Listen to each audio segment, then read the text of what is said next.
Comme tous les mercredis, Jules a cours de théâtre. Et le théâtre, il adore. On peut commencer ? Allez-y. Mich, Mich. Quoi ? J'ai peur, il fait sombre. Mich, tu m'entends ? Oui. J'ai peur, fais quelque chose, mon sang. Comment est-ce que... Lire, parler, tenir debout, courir, la nouvelle vie de Jules. Difficile à croire, mais ce petit garçon de 8 ans, espiègle et plein d'énergie, ne parle que depuis 2 ans et demi. Jules, tiens, Libre de ses mouvements, enfin, grâce à un traitement de thérapie génique. C'est un métier que tu pourrais faire, acteur ? Qu'est-ce que t'en penses ? Non, pas du tout. Pourquoi ? Je sais pas. Bah, Enfin, peut-être. Peut-être pas du tout, peut-être oui. Jules croque la vie à pleines dents. Et pourtant, il est né avec une maladie génétique très rare.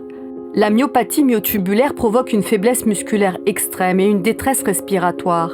50% des enfants qui en sont atteints décèdent avant l'âge de 2 ans.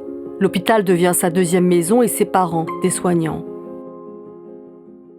C'est un petit garçon qui était prisonnier de son corps, c'est-à-dire qu'il respirait avec une machine, il mangeait avec une machine, il avalait sa salive avec une machine, il tenait pas sa tête, il tenait donc forcément pas son tronc, il tenait pas assis. C'est une poupée de chiffon en fait. Mois après mois, Jules s'accroche. Seul, il ne tient pas debout, mais il avance, animé par cette force de vie qui ne l'a jamais quitté. Allez, vas-y, fais voir. Et puis, il y a 4 ans, il reçoit une injection de thérapie génique. Un essai clinique qui fait des miracles très vite. En quelques mois, il tenait assis, enfin même pas, au bout d'1 an, je crois qu'il respirait tout seul.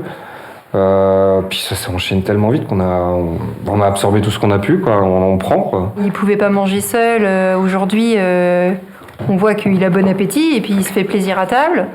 Il pouvait pas discuter. Là, il est bien rattrapé.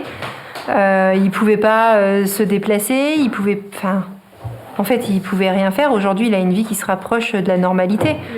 Cette deuxième naissance, Jules et sa famille la doivent à Anna Buche-Bello. Avec son équipe du Généton, la chercheuse est à l'origine du traitement expérimental de la myopathie myotubulaire. Ce sont des années de recherche pour arriver à ce petit tube. Une fierté. 24 enfants dans le monde ont été inclus dans cet essai clinique. Jules est le seul en France.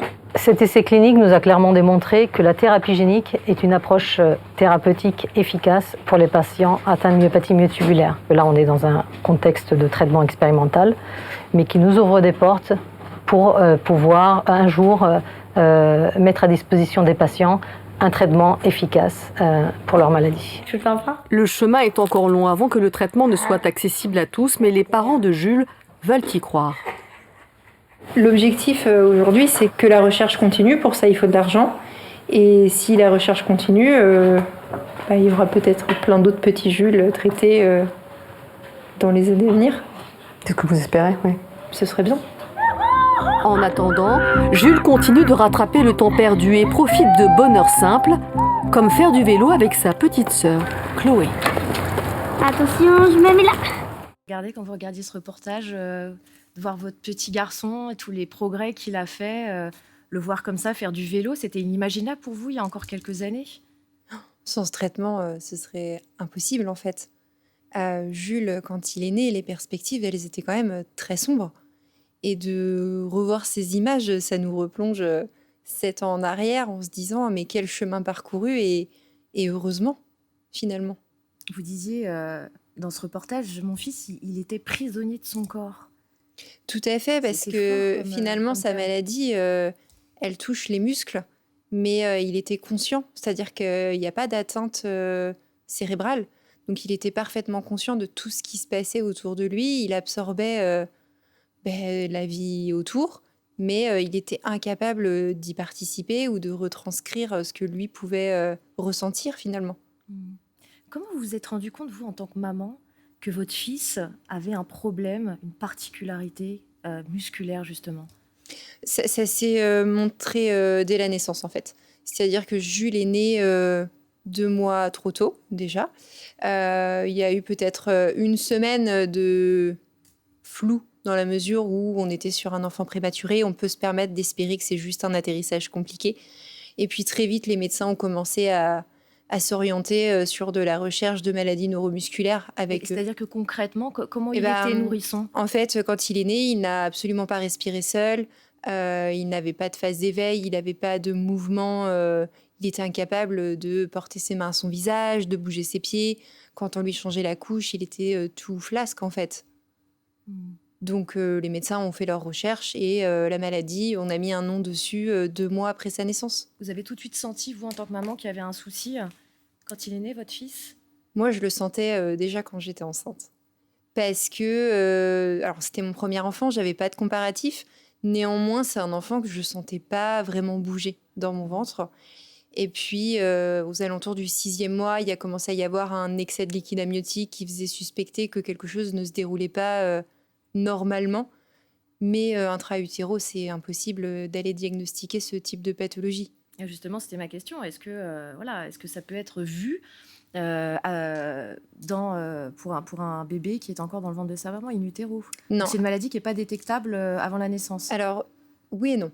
C'est-à-dire que si il n'y a pas de passif familial génétique faisant penser que potentiellement vous avez une chance d'avoir un enfant atteint de cette maladie, personne n'ira chercher sur l'enfant que vous portez s'il y a cette pathologie précisément. Donc pour Jules, il n'y a pas eu de recherche puisque dans notre famille, il n'y a aucun cas. Par contre, Jules a 2 petites sœurs qui sont en parfaite santé parce que du fait que l'on connaissait sa maladie, sur les grossesses suivantes, on a eu une prise en charge génétique qui nous a permis de s'assurer que les enfants étaient en bonne santé. C'est-à-dire que les médecins estiment que si l'un des enfants a été atteint par cette maladie, ça peut aussi être le cas pour une fratrie? Oui, parce que c'est une maladie qui a une origine génétique. Après recherche, il s'avère que c'est moi qui suis porteuse du gène défectueux. Et en fait, à chaque grossesse, vous avez un risque sur 4 de transmettre ce gène à l'enfant que vous portez. Et notamment si c'est un garçon, puisque ce sont surtout les garçons qui sont atteints. D'accord. Donc vous disiez que pour vos enfants, après, vous avez été suivis particulièrement. Oui, il y a une prise en charge génétique qui se fait dès qu'on apprend la grossesse. En fait, c'est tout simple, on vous fait une prise de sang à 6-7 semaines de grossesse. Et sur cette prise de sang, on est capable d'analyser si vous attendez un garçon ou une fille déjà. Si c'est une fille, on vous laisse poursuivre votre grossesse naturellement, puisqu'elles ne sont pas touchées. Et si c'est un petit garçon, par la suite, il y a une biopsie qui est faite du même style que les amyosynthèses pour les dépistages de trisomie 21. En fait, tout simplement, on vient prélever l'ADN du bébé pour voir s'il est porteur ou non de l'anomalie. Vous, en tant que maman, comment vous avez vécu ces premières années avec votre fils prisonnier de son corps, justement, avant même qu'il puisse bénéficier de ce traitement révolutionnaire? Sur les premières années, je me définirais pas comme une maman. On a surtout été infirmiers, en fait, parce que votre enfant, il rentre à domicile avec tout un tas de machines et d'assistances qu'il faut appréhender. Les soins qui sont liés à son état de santé, c'est nous qui les faisions. Il avait de la prise en charge kiné tous les jours. Vous avez dû arrêter de travailler pardon, Oui. pour vous occuper de votre fils? Ouais, moi j'ai arrêté de travailler sur ces 3 premières années de vie. Jusqu'à ce qu'il rentre à l'école, en fait, et qu'il ait un accompagnant à temps plein qui soit formé lui aussi. Parce que c'était vraiment vous occuper de lui tous les jours. Ah, c'était vital. C'est-à-dire que je prenais ma douche, Jules était à côté de moi avec ses machines, on allait aux toilettes, la porte ouverte, pour être en alerte s'il y avait le moindre problème. Enfin, on ne pouvait pas prendre la voiture tout seul, parce que s'il y avait un souci à l'arrière, il fallait pouvoir intervenir tout de suite. Voilà, c'était vraiment une vigilance 24 heures sur 24. Avec l'aide de votre conjoint? Tout à fait. Qui a été présent également? Oui. Alors lui a continué de travailler parce que malgré tout, il faut quand même continuer à vivre.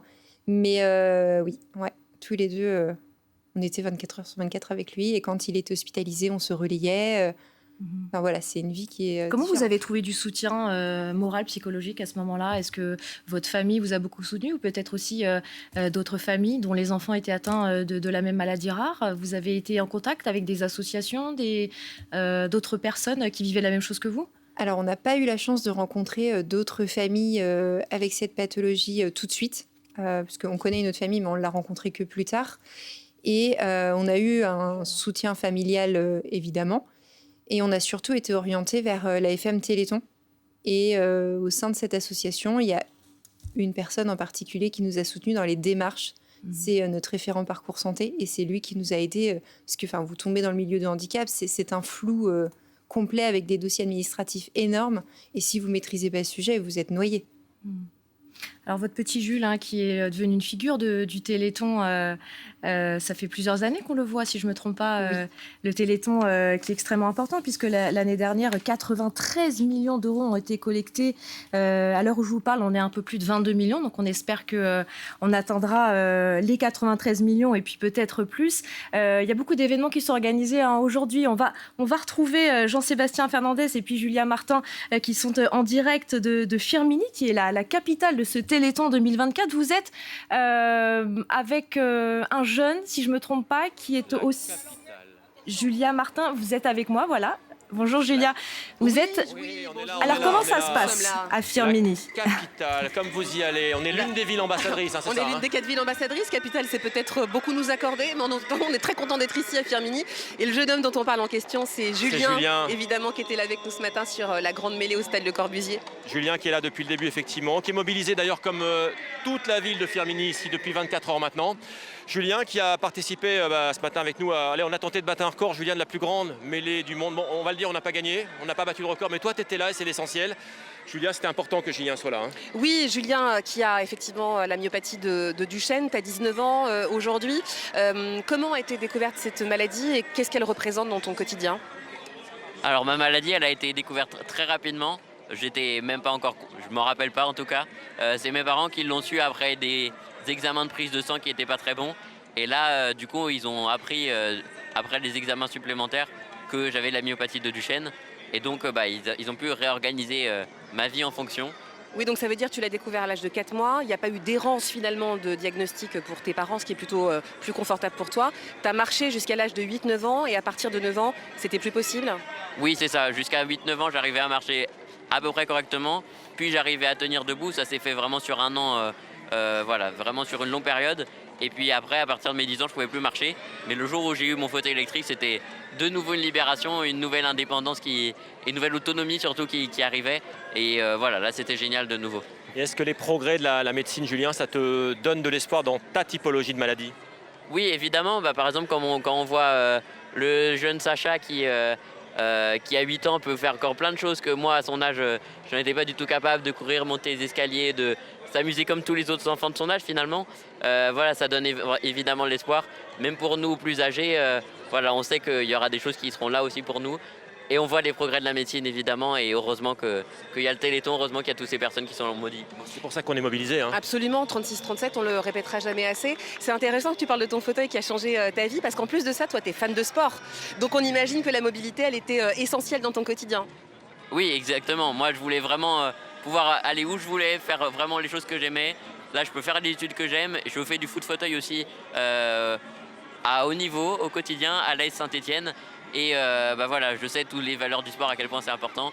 Et du coup, de pouvoir se déplacer en fauteuil électrique au quotidien, c'est vraiment une grande autonomie et heureusement que ça existe. C'est quoi le foot fauteuil? Raconte-nous, il y a une équipe de France, comme avec le rugby fauteuil par exemple? Exactement. Donc nous, en France, la France est double championne du monde en titre. On a une très bonne équipe de France. Et bien sûr, pour moi, c'est un objectif. Je sais qu'il reste beaucoup de travail encore.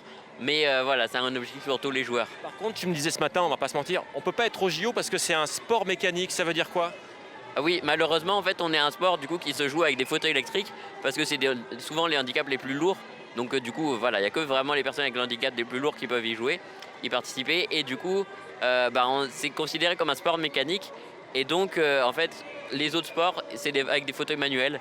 Et donc, avec les fauteuils manuels, il considère que c'est vraiment le physique qui est utilisé. En tout cas, il a le sourire depuis ce matin. Il a le sourire, il a la banane. Je trouve qu'il s'exprime extrêmement bien. Mais il faut dire aussi que Julien, juste un petit mot, t'es étudiant en fac de psychologie. C'est pas anodin, à mon avis. C'est aussi un processus peut-être de transformer ce qui t'est arrivé, d'essayer de comprendre mieux les choses. Oui, un petit peu aussi, parce que moi, du coup, le fait d'être en fauteuil, d'avoir du mal à me déplacer, quand j'étais petit, j'étais beaucoup plus dans l'observation et beaucoup moins dans l'action. Et du coup, ça a fait que j'avais quand même envie d'aider les gens, même si moi j'avais besoin d'aide. J'avais quand même envie d'apporter aussi ma pierre à l'édifice et aussi d'aider les autres. Et c'est peut-être pour ça aussi que je fais mes études de psychologie depuis 2 ans maintenant. Super. Vraiment, c'est un témoignage super. Bouleversant, merci beaucoup. En tout cas, ce qui est sûr, c'est qu'on est tous mobilisés ici. Vous, nous, tout le monde, les appelous, parce que c'est comme ça qu'on les appelle ici. Les appelouses. On l'a appris hier, merci beaucoup, Vous Julia. voyez, autour de nous, là, tout le monde est mobilisé. Et 36, on va 37. continuer jusqu'à ce soir parce que c'est pas fini. 36, Vous voulez 37. nous couper, mais nous on vous coupera. Mais là, nous, on bouge veut pas, pas, on jamais. veut rester à l'antenne. Hein. Je vois ça, mais en tout cas, merci beaucoup Julia et Jean-Sébastien. Et ça fait Ça fait très plaisir de voir cette mobilisation tout autour de vous. Merci beaucoup. Je remercie aussi beaucoup Anaïs d'avoir été avec nous sur ce plateau pour parler de votre petit Jules. On pense fort à lui parce qu'on a vu tous ses progrès et on lui souhaite le meilleur, le retour à une vie normale. On avait vu sur ces belles images qu'il avait repris quasiment une vie normale. C'est ça. Merci beaucoup. Merci beaucoup Anaïs d'avoir été avec nous.